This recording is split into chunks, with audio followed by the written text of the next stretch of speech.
Alhamdulillah wassalatu wassalamu ala Rasulillah. Assalamualaikum warahmatullahi wabarakatuh.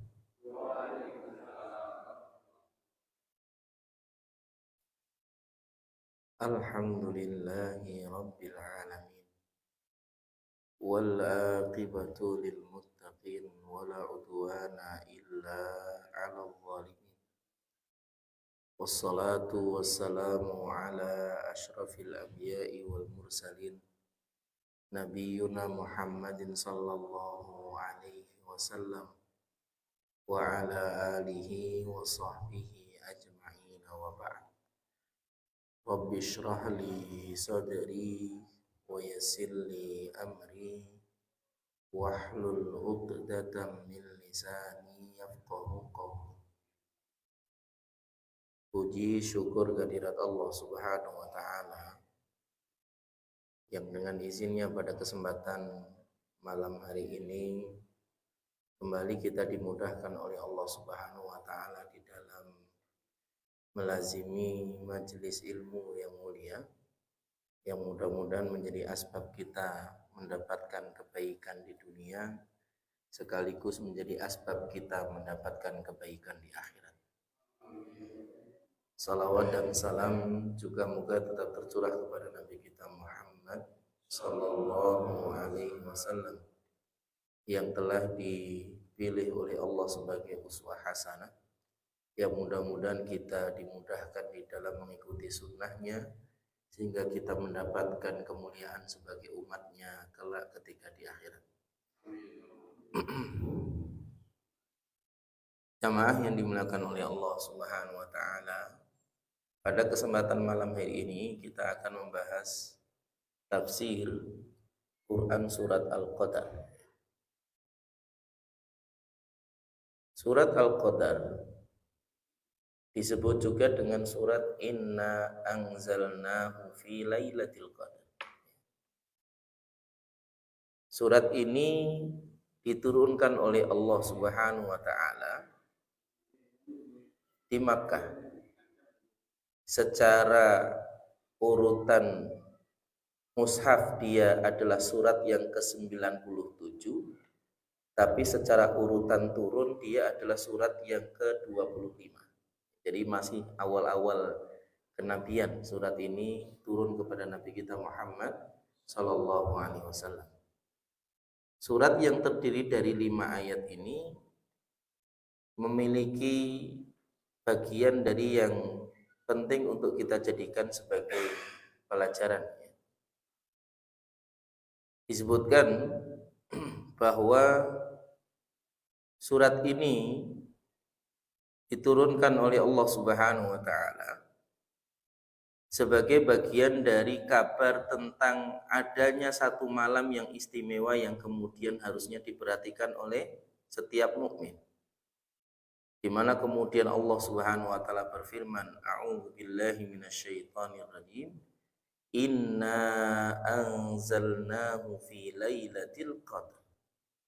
Al-qadru ya, al-qadru secara makna itu adalah al-'azamatu wasyarafu wal makana, yaitu kemuliaan, keagungan dan kedudukan yang tinggi.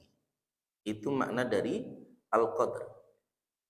Malam yang di Quran surat Al-Falaq Allah menyebutkan tentang keburukan-keburukan waktu malam. Di surat ini Allah menyebutkan adanya hal-hal yang istimewa dan mulia di malam hari, yaitu Lailatul Qadar atau malam Lailatul Qadar, yang kemudian di dalamnya banyak sekali keutamaan yang kemudian didapat oleh seorang mukmin ketika dia kemudian memanfaatkan malam itu dengan baik.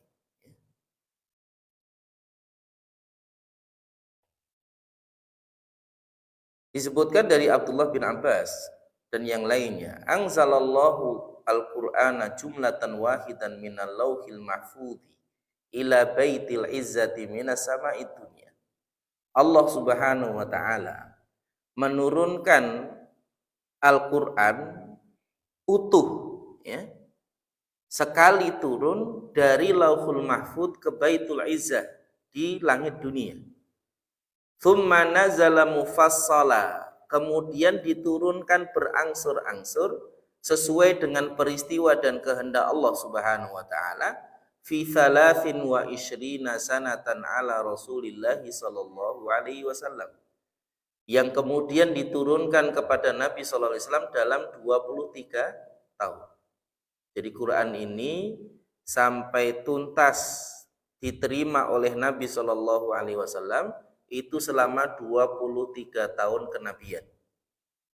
Jadi selama beliau diangkat menjadi Rasul dari usia 40 tahun, kemudian beliau meninggal di usia 63 tahun, berarti kurang lebih 23 tahun beliau mengemban amanah risalah untuk menyampaikan Islam ini, untuk menyampaikan firman Allah tadi itu, dan itu diterima oleh Nabi selama 23 tahun. Jadi Quran itu berbeda dengan kitab-kitab sebelum Al-Quran. Kalau Taurat, Injil, Zabur, Allah turunkan kepada Nabi yang diutus oleh Allah Subhanahu wa taala secara instan. Langsung seluruhnya turun kepada Nabi yang kemudian ditunjuk oleh Allah Subhanahu wa taala, ya. Jadi kalau kemudian Injil, Taurat, Zabur itu turun komplit langsung, Pak. Satu kitab langsung. Berbeda kemudian dengan Al-Quran yang kemudian Allah turunkan secara berangsur-angsur. Sekaligus kemudian mengajarkan kepada kita tentang istimewanya Al-Quran dibandingkan kitab-kitab sebelumnya, Pak. Ya. Dan ini bagian dari yang juga penting untuk diperhatikan. Keistimewaan Al-Quran yang kedua adalah bahwa Allah turunkan Al-Quran itu sekaligus Allah jaga. Berbeda dengan kitab-kitab sebelumnya. Yang Allah dengan tegas di dalam ayatnya menyebutkan inna nahnu nazzalna dzikra wa inna lahu lahafidhun. Sesungguhnya kamilah yang menurunkan az-dzikra, maksudnya adalah Al-Quran, ya. Dan kami pula lah yang kemudian menjamin akan menjaganya. Sampai kapan? Sampai hari kiamat. Allah akan jaga Quran itu. Berbeda dengan kitab-kitab yang lain yang kemudian seiring dengan perbedaan generasi, berbeda pula kemudian yang kemudian didapati dan disampaikan. Apalagi Taurat. Taurat itu dibukukan kembali, Pak. Itu sekian generasi setelah Nabi Musa tidak ada. Karena dari sejak Nabi Musa kemudian membebaskan Bani Israel dari cengkraman Fir'aun saat itu, kemudian Nabi Musa meninggal dunia, sampai kemudian Bani Israel mengikuti Yusha bin Nun, kemudian dari sejak Musa meninggal kemudian mengikuti Harun kemudian meninggal mengikuti Yusha bin Nun, kemudian Yusha bin Nun meninggal, kemudian dari itu kemudian muncul raja-raja di antara Bani Israel sampai kemudian diutus nabi berikutnya dan begitu seterusnya, ya. Semuanya itu terjadi perbedaan yang banyak dan penyimpangan yang besar dari kitab yang kemudian disampaikan turun-temurun tadi. Berbeda dengan Al-Quran. Yang Allah jaga Al-Quran itu bahkan apa yang hari ini kita lafalkan dari Al-Quran dengan apa yang dahulu didapati oleh para sahabat itu sama persis, tidak berbeda. Ya. Kalaupun perbedaan bacaan atau yang kemudian kita kenal dengan istilah qiraat, yang kemudian mungkin kita pernah mendengar ada yang membaca wadduha itu dengan kalimat wadduhe, itu hanya perbedaan cara membaca saja dan periwayatannya saja yang berbeda. Akan tetapi konten isi termasuk maknanya tidak berbeda sama sekali. Dan ini menjadi bagian dari jaminan Allah Subhanahu wa taala terhadap Al-Quran, yang menjadikan Al-Quran itu jauh lebih istimewa dibandingkan kitab-kitab sebelumnya. Kalau kitab sebelumnya tidak dijamin untuk dijaga, ya. Dan ini bagian dari yang juga menjadi salah satu di antara hal yang penting untuk kita perhatikan, ya.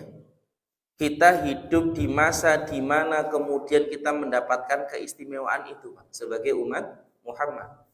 Maka harusnya kita tidak menyia-nyiakan Al-Quran tadi itu, sehingga kemudian kita tidak mempelajarinya sama sekali. Kita ngaji tafsir di sini itu cuma 2 minggu sekali, hitungannya sebulan cuma 2 kali, ya. Sebulan 2 kali Pak. Padahal waktu kita dalam 1 bulan itu 29 sampai 30 hari kalau mengikuti bulan Hijriah. Ya sisanya buat pelajaran apa itu? Nah itu yang kemudian perlu untuk kita renungkan. Sudah sekian tahun, sudah berapa banyak ayat Al-Quran yang sudah kita hafal. Nah ini bagian dari renungannya. Ya. Padahal Allah jamin jaga. Dulu Pak, orang-orang Yahudi, orang-orang Nasrani itu saking pengennya menghafal kitab mereka, tapi kitab mereka udah nggak ada yang original, sudah nggak ada yang kemudian masih asli terjaga, itu sudah nggak ada. Mereka sulit untuk menghafal, sedangkan Quran itu mudah dihafal, dan Allah jamin itu. Walaqad yassarnal Qur'ana lidzikri fahal mim muddakir. Sungguh kami telah jadikan Quran itu mudah untuk diingat. Tapi siapa yang mau mengingat? Nah, ini kan bagian dari pertanyaan yang ditujukan kepada kita. Siapa yang mau mempelajari dan mengingat Al-Quran? Bahkan Allah memberikan kemuliaan kepada mereka orang-orang yang menghafal Al-Quran. Bahkan yang membaca Al-Quran saja dimuliakan oleh Allah. Sampai Nabi SAW menyebutkan di dalam sebuah hadis, Iqra'ul Qur'ana fa innahu ya'ti yaumal qiyamati syafi'an li ashabi. Bacalah oleh kalian Al-Quran, sesungguhnya Al-Quran itu nanti akan datang pada hari kiamat syafi'an, sebagai pemberi syafaat bagi para pembacanya. Di syafaat nanti di akhirat itu banyak. Jadi syafaat di akhirat itu bukan hanya syafaat Nabi SAW. Ada syafaat dari amal soleh tertentu, termasuk diantaranya adalah membaca Al-Quran. Syafaat dari orang yang mati syahid, itu hanya bagi 70 anggota kerabat dan keluarganya saja. Syafaat dari teman-teman yang soleh. Makanya punya teman soleh itu dijaga Pak. Teman-teman yang dulu sama-sama beramal soleh di dunia, sama-sama dengerin pengajian di masjid, sama-sama sholat berjamaah, sama-sama kemudian berpuasa sunnah misalnya. Kalau punya teman dan komunitas seperti itu, jaga baik-baik, karena nanti di akhirat itu akan saling memberikan syafaat, ya. Dan yang paling besar adalah syafaat Nabi SAW. Bahkan nanti malaikat pun diizinkan oleh Allah untuk memberikan syafaat. Bahkan nanti kemudian Allah sendiri juga memberikan syafaat. Dan ini bagian dari yang juga disebutkan oleh Nabi SAW di dalam banyak redaksi hadis beliau. Jadi syafaat itu bukan hanya syafaat Nabi saja, maka kita perlu memperbanyak peluang syafaat. Dan ini bagian dari yang bisa menyelamatkan kita nanti di akhirat Pak. Kalau ngandelin amal kita, seberapa banyak amalan kita yang kita punya, sebaik apa amalan yang kita punya, itu pun kalau kita tahu itu diterima oleh Allah Subhanahu wa ta'ala, padahal kita nggak tahu. Makanya Umar pernah mengatakan, seandainya aku tahu satu sujudku itu diterima oleh Allah Subhanahu wa ta'ala, sungguh itu lebih aku cintai daripada amalanku seluruhnya. Amalannya Umar bin Khattab. Umar bin Khattab itu kalau sedekah setengah hartanya. Jadi kalau ngeluarin dompet, setengah isinya disedekahkan, setengah isinya disimpan. Itu Umar bin Khattab. Lah kita ini kadang-kadang kalau ngeluarin dompet tuh ngeluarinnya lama Pak. Dipilih, mana yang mau diinfakkan. Ini bagian dari yang juga penting untuk dijadikan sebagai pelajaran. Ya. Kembali kepada surat Al-Qadar tadi. Ya. Saking mulianya malam Lailatul Qadar tadi, sampai kemudian Allah mengkhususkan turunnya Al-Quran tadi ke langit dunia maksudnya pada malam itu. Wa ma adraka ma Lailatul Qadar. Lailatul Qadri khairum min alfi syahr. Ya. Sesungguhnya apakah kamu tahu apa malam Lailatul Qadar itu? Malam Lailatul Qadar itu lebih baik daripada 1000 bulan. 1000 bulan itu kurang lebih 83 tahun, Pak. 83 tahun itu full ibadah, ya. Tidak terkurangi oleh aktivitas lain. Bayangkan kita beribadah full selama 83 tahun. Ada yang sanggup? Sehari aja kita ibadah full aja belum tentu sanggup. Nyatanya iktikaf aja, Pak, kalau pas lagi bulan puasa. Apa yang lebih banyak kita lakukan? Tidur, ngobrol, atau ibadah? Entah baca Quran, entah zikir, entah sholat. Lebih banyak mana? Satu hari kita iktikaf itu pas akhir bulan Ramadan itu. Kadang-kadang malah perlengkapannya lengkap, Pak, ke masjid itu. Bawa kasur, bawa bantal, ini mah pindah turu, ya. Bukan iktikaf, ya. Bawa kasur, bawa bantal, bawa selimut. Ya, lengkap, tasnya penuh, ya kan? Bahkan bawa makanan penuh. Ini mah cuma pindah rumah aja ini, Pak. Ya. Ini bagian dari yang juga penting. Padahal Nabi itu kalau iktikaf, Pak, mengencangkan ikat pinggang, bukan sanggup makanan banyak-banyak, ya. Kemudian apa? Kemudian beliau malam itu penuh dengan ibadah, begitu juga siangnya. Dan ini bagian dari yang juga berbeda dengan kebanyakan kaum muslimin hari ini. Walaupun mau itikaf itu sudah jauh lebih baik daripada yang di rumah. Tapi itu bagian dari salah satu di antara tolak ukur, bagian dari yang harusnya kita renungkan tadi. Sudah sebaik apa amalan kita ini kalau mau dibandingkan? Maka raihlah syafaat itu sebanyak-banyaknya. Potensi syafaat yang ada itu kita pergunakan dengan baik. Apalagi memanfaatkan amalan-amalan di waktu-waktu yang istimewa. Ibarat seseorang itu investasi, harusnya dia berinvestasi pada plot-plot investasi yang potensial dalam urusan bisnis, kan gitu. Potensial itu maksudnya resikonya kecil, untungnya gede. Begitu juga di dalam beramal, Pak. Seorang muslim itu harus cerdas. Ibadah itu bukan hanya sekedar waton ibadah gitu. Bukan hanya sekedar asal ibadah saja. Yang penting pokoknya saya sholat terus yang mempeng gitu. Enggak, Pak. Seorang mukmin itu adalah orang yang mampu memanfaatkan peluang dengan baik apapun itu. Ya. Kalau kemudian dia bisa memanfaatkan satu malam dia beribadah full yang nilainya seperti dia beribadah 83 tahun, dia akan ambil itu, Pak. Dia rela nggak tidur untuk kemudian dia memanfaatkan waktu istimewa tadi itu supaya kemudian mendapatkan pahala yang istimewa. Kita ini usianya nggak banyak, Pak. Kata Nabi SAW, "A'maru ummati ma baina sab'ina aw sittina sana." Usia umatku itu kurang lebih antara 70 atau 60 tahun saja. Ya. Itu usia umat Muhammad. Usianya pendek, sedangkan tugas ibadahnya banyak. Kalau kita nggak memanfaatkan momen-momen istimewa tadi, Pak, sayang. Puasa Arafah yang keutamaannya bisa menghapuskan dosa-dosa tahun sebelumnya. Ya kan? 1 tahun, Pak, dosa dihapus. Belum lagi nanti ada amalan-amalan yang prioritas yang lain yang harusnya kita prioritaskan. Seperti itikaf untuk mencari malam Lailatul Qadar tadi. Karena Allah sengaja sembunyikan, bahkan Nabi kita aja lupa kapan malam Lailatul Qadar. Ya.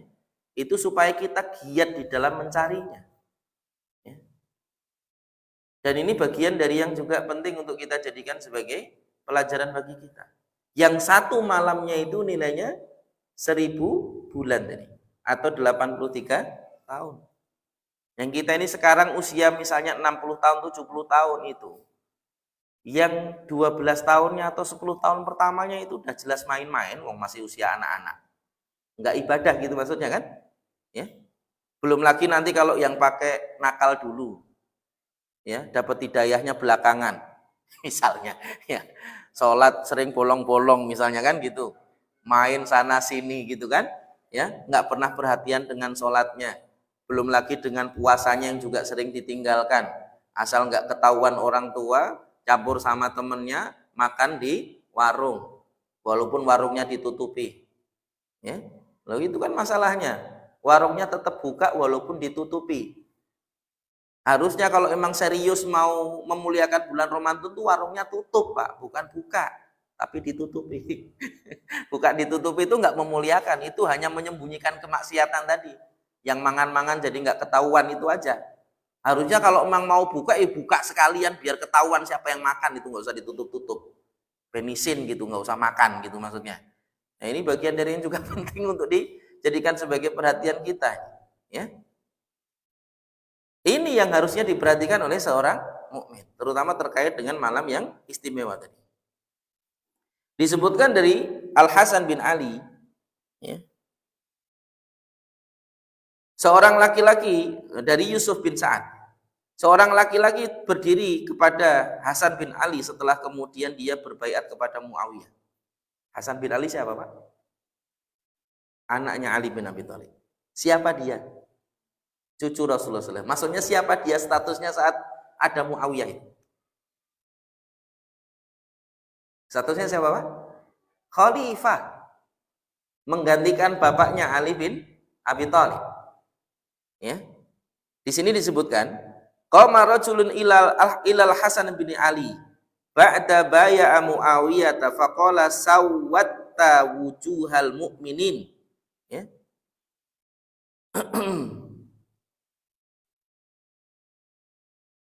Faqala la tu'annibni rahimakallah fa inna nabiyya sallallahu alaihi wasallam, ya, uriya bani umayyata ala minbarihi fasa'ahu dzalika fa nazalat inna a'tainakal kautsar ya Muhammad yakni nahrun fil jannati wa nazalat inna anzalnahu fi lailatul qadri wa ma adraka ma lailatul qadr yamlikuhu ba'daka banu umayyata ya Muhammad faqala al-Qasim fa'adadna fa'idha hiya alfu syahrin la tazidu yauman wa la tanqusu yauma. Disebutkan di dalam sebuah riwayat, ya, ketika seorang laki-laki itu datang kepada Al Hasan bin Ali tadi setelah dia berbaiat kepada Muawiyah. Jadi kalau kisahnya di dalam sejarahnya kan Hasan bin Ali yang saat itu menguasai wilayah Hijaz. Hijaz itu adalah Makkah, Madinah dan sekitarnya itu, Pak. Itu namanya wilayah Hijaz. Ya. Dulu kaum muslimin itu terpecah sejak dari masa Utsman bin Affan, yang sampai kemudian pada masa Utsman bin Affan itu sempat mau terjadi kericuhan hanya karena perbedaan mushaf Al-Quran yang mereka pelajari, sampai akhirnya kemudian Utsman saat itu berhasil menyatukan kembali kaum muslimin dengan menyatukan Al-Qurannya. Semua Al-Quran yang dimiliki sahabat saat itu dikumpulkan kemudian dibakar, kemudian Al-Qurannya ditulis ulang. Ya kemudian kita mengenal dengan istilah mushaf atau dengan Rasm Utsmani. Mushaf Rasm Utsmani itu adalah mushaf yang dikumpulkan pada masa Utsman bin Affan tadi. Yang standarnya sampai hari ini menjadi standar penulisan Al-Quran yang disebut dengan Ar-Rasmul Utsmani tadi, ya. Yang mushafnya disebut dengan Mushaful Imam karena saat itu adalah istihad dari Utsman bin Affan untuk mengumpulkan Al-Quran menjadi satu mushaf tadi dengan urutan dan lain sebagainya, semuanya disamakan, ya, distandarkan, disamakan, yang itu kemudian akhirnya dipelajari oleh kaum muslimin sampai hari ini. Ya. Sampai hari ini. Itu salah satu jasa Utsman bin Affan. Yang kemudian ketika Utsman terbunuh, kemudian juga timbul fitnah lagi sampai kemudian Ali radhiyallahu anhu kemudian ditunjuk sebagai khalifah saat itu, sedangkan kaum muslimin sudah terpecah. Saat itu ada perang namanya perang Siffin sama perang Jamal. Perang Siffin itu adalah peperangan antara Ali dan Muawiyah, ya. Sedangkan perang Jamal itu perang antara Aisyah dengan Ali radhiyallahu anhu. Aisyah, Pak, istri Nabi sallallahu alaihi wasallam, ya. Jadi itu kisah panjang. Intinya terjadi perselisihan di antara kaum muslimin itu semakin mencuat, ya, semakin besar perselisihan di antara kaum muslimin sampai pada masa Hasan bin Ali. Kemudian Hasan bin Ali saat itu lebih menguasai di wilayah Hijaz, yaitu wilayah Makkah, Madinah dan sekitarnya. Sedangkan Muawiyah saat itu menguasai sisa wilayah kaum muslimin, wilayah Mesir, Syam dan lain sebagainya. itu berbaiatnya kepada Muawiyah. Jadi selisih waktu itu. Sampai akhirnya kemudian Hasan bin Ali menyerahkan tampuk kekuasaan kaum muslimin saat itu kepada Muawiyah, sampai akhirnya para ulama menyebut tahun itu sebagai Amul Ittihad, hari persatuan di mana kaum muslimin bersatu di bawah satu kepemimpinan lagi yang sebelumnya pernah berselisih. Itu atas jasa Hasan bin Ali radhiyallahu anhu. Ya. Dan ini bagian dari yang juga penting untuk kita jadikan sebagai pemahaman kita.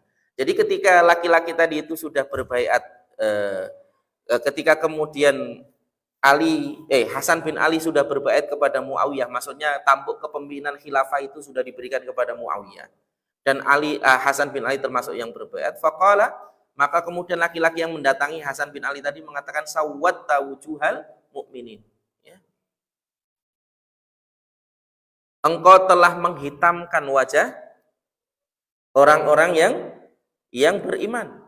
Maksudnya mencela Hasan karena dia mau menyerahkan khilafah kepada Muawiyah. Tapi Hasan kemudian mengatakan la tu'annibni. Jangan engkau mencelaku. Semoga Allah merahmatimu. Sesungguhnya Nabi SAW telah memuji Bani Umayyah. Bani Umayyah itu maksudnya keluarganya Muawiyah tadi. Ya, kabilahnya Muawiyah tadi. Ya. Ala mimbarihi, di atas mimbar beliau. Fasa'ahu dzalika. Fanazalat inna a'tainakal kautsar. Ya. Sampai kemudian Allah Subhanahu wa taala menurunkan Quran surat Al-Kautsar. Ya.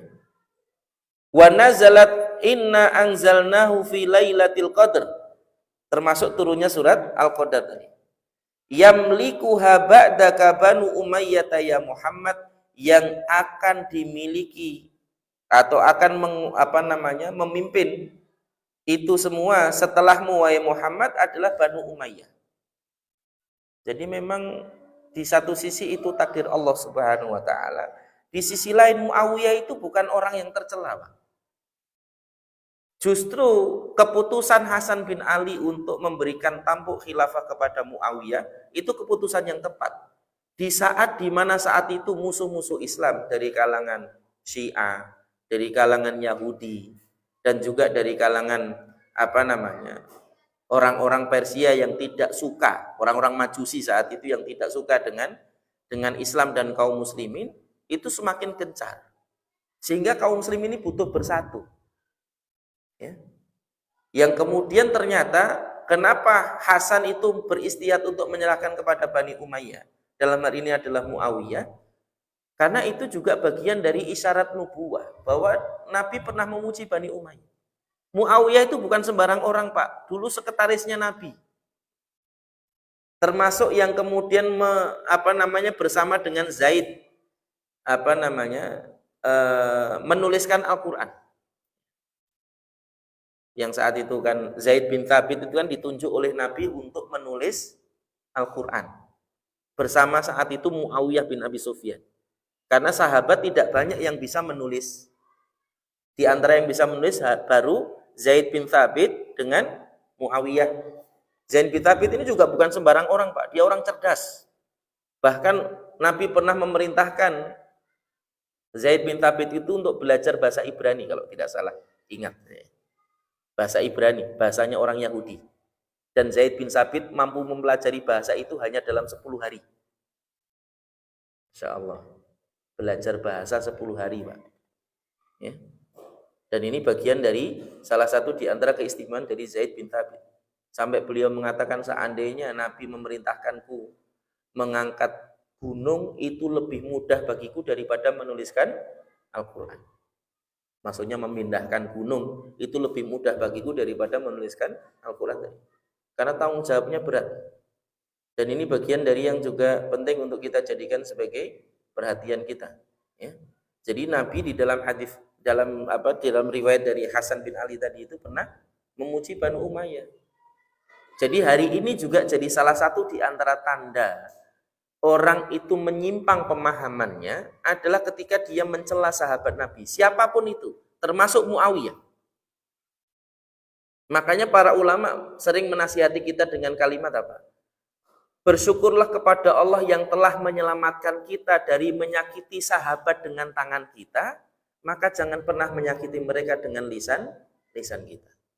Karena kita tidak hidup semasa dengan mereka, jadi kita nggak bisa menyakiti mereka dengan tangan kita. Maka jangan mencela mereka, maksudnya menyakiti dengan lisan kita.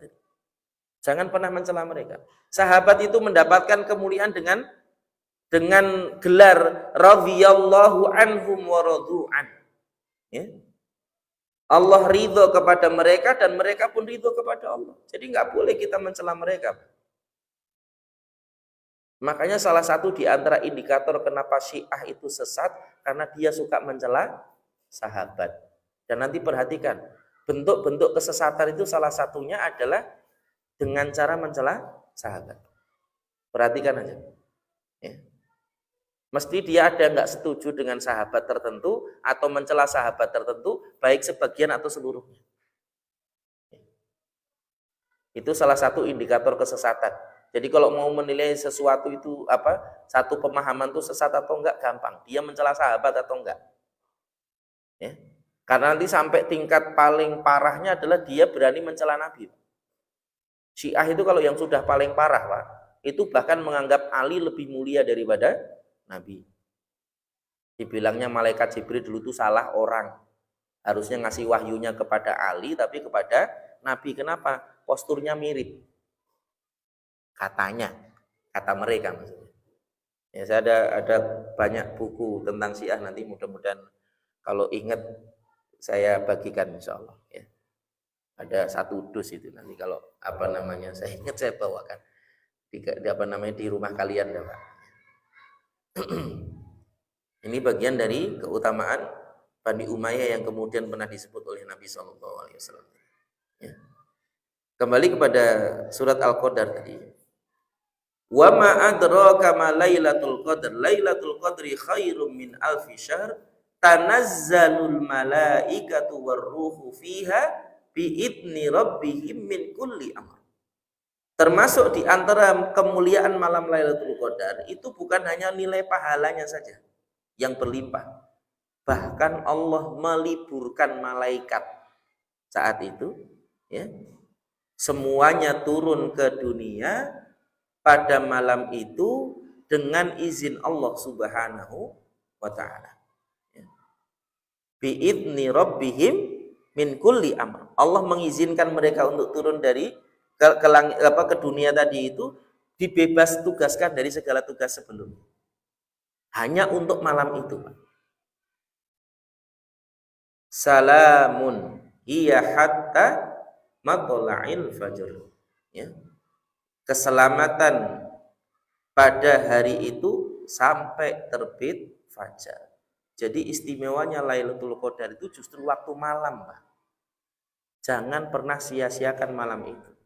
Kapan malam Lailatul Qadar itu, ya?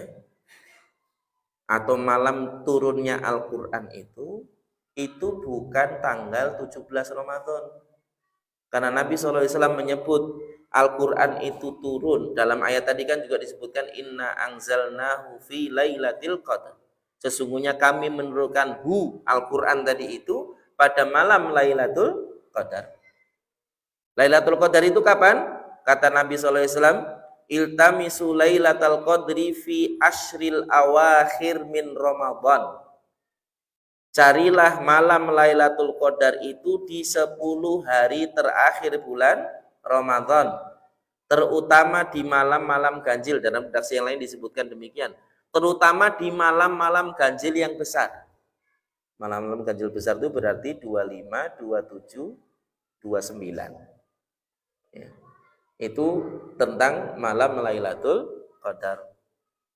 Jadi kalau kemudian Quran itu turunnya di malam Lailatul Qadar, sedangkan malam Lailatul Qadar itu terjadinya di 10 hari yang terakhir bulan Ramadan, maka salah kalau memperingati nuzul Quran itu tanggal 17 Ramadan.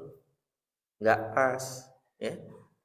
Harusnya kalau mau memperingati nuzul Quran ya di 10 hari terakhir bulan Ramadan, bukan tanggal 17 Ramadan.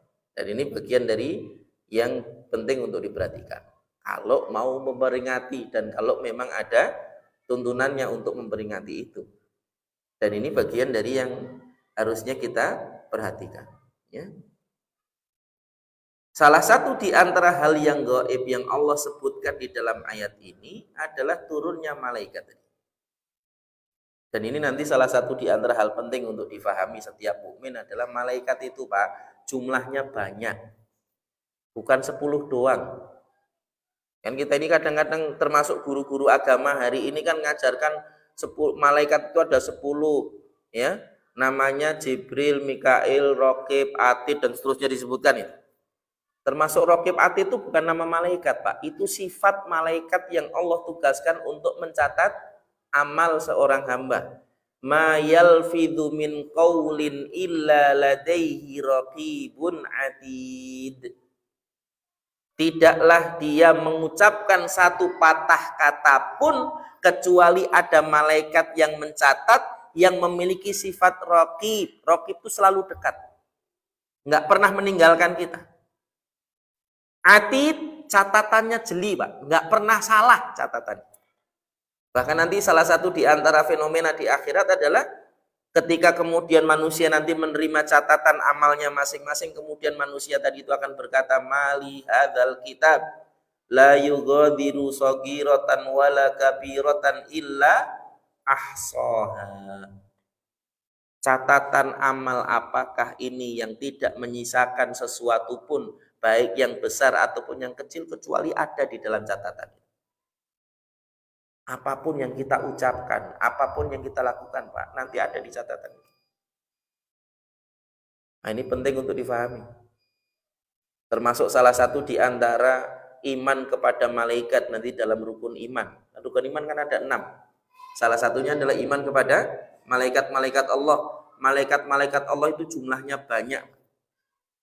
Malaikat yang Allah tugaskan untuk memikul arsy Allah itu jumlahnya ada 8. Wa yahmilu arsya rabbika fawqahum yawma idzin tsamaniyah. Dan yang memikul arsy Rabbmu pada hari itu adalah 8 orang malaikat. Ya. Yang jarak dalam sebuah hadis disebutkan jarak antara bawah telinga ini sampai pundaknya itu 700 tahun perjalanan. Besarnya malaikat yang memikul arsy itu. Salah satu malaikat memikul arsy itu adalah Israfil. Yang sejak ia diperintahkan untuk meniup sangkakala, sangkakalanya itu sudah nempel di mulut. Pokoknya Allah perintahkan tiup dan terjadilah kiamat. Ya. Jadi dari dulu sejak awal diciptakan sampai hari ini itu sudah nempel tuh sangkakalanya. Kalau kita ini ditugaskan sesuatu ya dikantongi dulu kan gitu. Kalau malaikat itu dari dulu sudah nempel itu, Pak. Enggak bergerak itu. Kalau belum diperintahkan tiup, enggak ditiup. Kalau diperintahkan ditiup, saat itu juga ditiup. Sudah nempel di mulut itu. Kata Nabi SAW. Disebutkan dalam sebuah riwayat hadis. Jadi Israfil itu salah satu di antara 8 orang malaikat yang diperintahkan untuk memikul arsy. Lah kalau jumlahnya cuma 10 tok, berarti gari loro sisanya. Tinggal 2 sisanya. Padahal disebutkan dalam hadis yang lain, malaikat yang masuk Baitul Ma'mur, Pak, itu setiap hari 70.000 malaikat yang kalau sudah masuk nggak keluar lagi. Belum lagi malaikat yang Allah tugaskan untuk mengatur segala apa yang ada di alam semesta ini. Setiap daun yang jatuh itu ada malaikat yang bertugas untuk mengaturnya. Gunung-gunung itu ada malaikat yang bertugas untuk menjaganya. Seperti kisah ketika Nabi SAW dilempari batu ketika beliau hijrah ke Taif itu kan. Sampai didatangi malaikat penjaga 2 gunung yang mengatakan, wahai Muhammad, angkat tanganmu, berdoalah kepada Allah, aku akan timpakan 2 gunung ini kepada mereka. Karena enggak rela nabinya dilempari. Itu malaikat penjaga 2 gunung. Jadi setiap gunung itu ada malaikatnya yang menjaga. Belum lagi malaikat yang Allah tugaskan untuk mencatat setiap amal kita. Masing-masing kita ini ada malaikatnya yang tugaskan untuk mencatat. Ya. Jadi dari sejak kita dilahirkan, Pak, Allah sudah memberikan kita itu korin 2. Satu dari golongan jin yang nanti akan terus membisikkan kita agar kemudian kita menyimpang dari syariat Allah. Dan yang kedua adalah korin dari golongan malaikat. Jadi nggak usah cari-cari, Pak, korin itu sudah di-WI, ya. Sudah dikasih dari sejak kita lahir. Nggak usah nyari-nyari, nggak usah nambah-nambah. Satu aja itu susah ngindarinya, ya. Apalagi mau nambah lagi. Ini bagian dari yang juga penting. Kan dulu ada orang nyariat dulu biar dapat khodam atau dapat korin tambahan. Ya. Lu antum nggak usah nyari aja udah dikasih yo sama Allah Subhanahu wa taala. Ini bagian dari yang juga penting untuk diperhatikan dan masih banyak lagi. Malaikat yang tidak disebutkan oleh Allah Subhanahu wa taala dan tidak disebutkan oleh Nabi Shallallahu alaihi wasallam. Dan ini bagian dari yang juga penting untuk diperhatikan, ya. Yang kemudian di akhir ayatnya Allah mengingatkan dengan kalimat salamun hiya hatta matla'il fajr. Menunjukkan malam itu, Pak, ketika kemudian itu adalah malam yang istimewa, jangan pernah sia-siakan. Sedangkan banyak manusia hari ini justru menyia-nyiakan waktu malam mereka. Tidak bangun kecuali sudah matahari naik tinggi. Tidak tidur kecuali sudah menjelang fajar. Kan banyak yang hari ini begitu, ritme tidurnya begitu, Pak.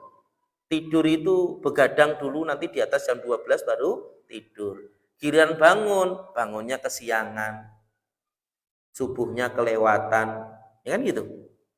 Ritmenya banyak yang begitu. Padahal Nabi itu justru tidurnya, Pak, habis isya tidur. Ya, kalau nggak dilatih nggak bisa itu. Nanti habis isya ini dipraktekkan. Nabi itu kalau habis isya tidur, bahkan Nabi membenci ngobrol setelah isya yang tidak bermanfaat kecuali majelis ilmu. Ya. Ini penting untuk diperhatikan. Nanti pertengahan malam Nabi bangun. Ya.